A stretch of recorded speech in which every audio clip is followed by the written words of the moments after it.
প্রতিপক্ষের হামলায় স্বামী মৃত্যুশয্যায় হাসপাতালে, প্রাণ হারালো আদরের সন্তান আশিক খাঁ। বুকের ধন হারিয়ে আর্তনাদ থামছে না মায়ের, শোকাহত স্বজনরাও। কিশোরগঞ্জের কটিয়াদী উপজেলার মুমুরদিয়া ইউনিয়নের চাতল বাঘাটা স্কুল অ্যান্ড কলেজের আহ্বায়ক কমিটির বিষয়ে শনিবার দুপুরে স্কুল প্রাঙ্গণে বৈঠক চলছিল।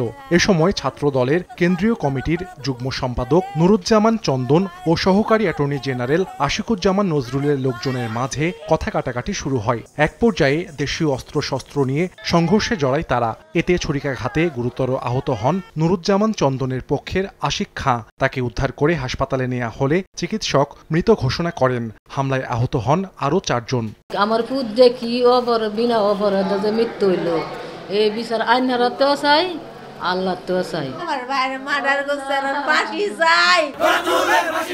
ঘটনার পর এলাকায় চরম উত্তেজনা ছড়িয়ে পড়ে। নিহত আশিকের মরদেহ নিয়ে কটিয়াদীতে মিছিল করেন এলাকাবাসী। খবর পেয়ে ঘটনাস্থলে গিয়ে পরিস্থিতি নিয়ন্ত্রণে আনে পুলিশ। ঘটনায় জড়িত থাকার অভিযোগে আটক করা হয় 2 জনকে।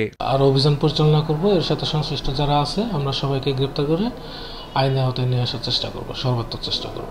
নিহত আশিক খাঁ মুমুরদিয়া ইউনিয়ন ছাত্র দলের যুগ্ম আহ্বায়ক ছিলেন। তিনি মালদ্বীপ প্রবাসী। 15 দিন আগে দেশে ফিরেন তিনি। সময় সংবাদ, কিশোরগঞ্জ।